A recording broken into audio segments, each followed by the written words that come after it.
Alright, so this is my Hoka One One Bondi 6 walking / running shoe review.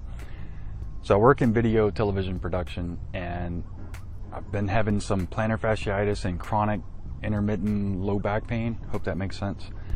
And I needed something that was well cushioned, black on black, so it's sort of professional and would do well in most of the situations I found myself in. More to the story, but bottom line is I ended up coming across the Hoka One One website, ordered the Bondi 6s, and I've had them about 3 to 4 weeks now, so I feel comfortable enough to give a sort of beginner's review on them.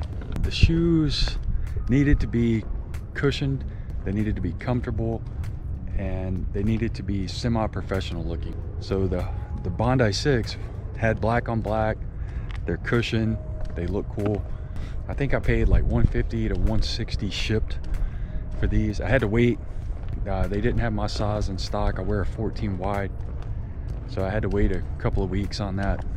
I can say that the shoe met all of my criteria, right? It's very comfortable, it's very light.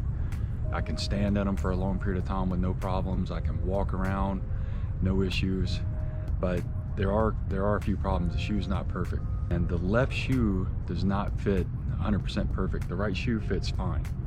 The left shoe, the heel is got a little bit of room in it, and I'm talking maybe 1/8 to 1/4 of an inch.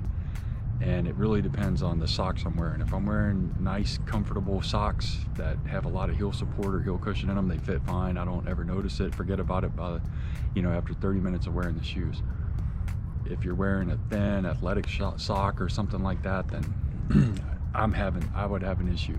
It's nothing that wouldn't keep me from walking or doing my job or anything like that, but it would prevent me from running in the shoe. If I was to try to run and that shoe was like that, then there's no way that I would be able to tolerate that. I would have to either change shoes, stop running, or something like that. So the other caveat to the Hokas is if you're driving a manual shift car, because they're so cushiony and so much support on the bottom, that it could be a little cumbersome to shift gears. Probably something you wouldn't notice if you were driving an automatic, but if you're driving a manual shift car and you need those quick reflexes, the last thing you want is something cumbersome getting in the way of you on the pedals. So that's something to consider.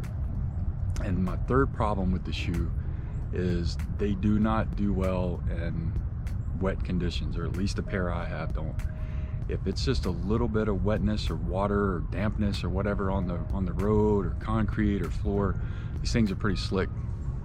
Now I can say that's true on asphalt and concrete. I haven't done it on tile or anything like that, but if you're a restaurant worker, you're a cook, or someone like that, you may want to consider a different shoe that's more grippy than the Hokas.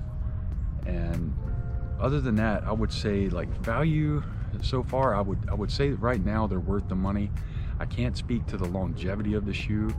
For me, for the price I paid, which is about $150 to $160 shipped, I would have to say, man, I need to get at least 18 months out of these shoes, preferably longer, and I would feel like it was a total value for my dollar. Now I own 3 pair of Hokas. The other 2 are specifically for running. These are for work. So the other 2 led me to buying these. And I would say if they last me 18 months, I would feel like I got a damn good value out of them. If, however, I only got a year or less out of them, man, I'm gonna feel like I got ripped off a little bit, unless you get them on sale. So they make them in an all leather version. I got the other, I don't know what material this is, sorry. I've got the other version that's not leather, and like I said, I could say they look professional. They've got the look that I wanted to go with. I've worn the Nike Air Maxes before, and those, it's got the similar profile as those. This has a little bit more heel support to them. One of my friends at work he's had plantar fasciitis. There's deer running around over there. So one of my friends at work had plantar fasciitis, and he knew I was having some issues with mine, and he saw me in these shoes, so he asked me if they were therapeutic shoes, because to an untrained eye they could look something like Forrest Gump would wear or something like that. But my other coworker knew what Hokas were, and he was all excited. Oh man, you got the black on black Hokas. So it just depends on who you're, you know, to an untrained person, they may look a little silly or goofy, but to the trained eye that knows exactly why you're wearing those shoes or what those shoes are all about, you know, you may get some props. But anyway, I could say I do love the shoes. For 90% of my life, these are my go-to shoes. And now that I've gotten a little bit more used to driving with them, I don't have as many issues, especially if it's dry out. I don't have any issues at all. But anyway, that's my review. Hopefully you found it useful, and take care. Peace.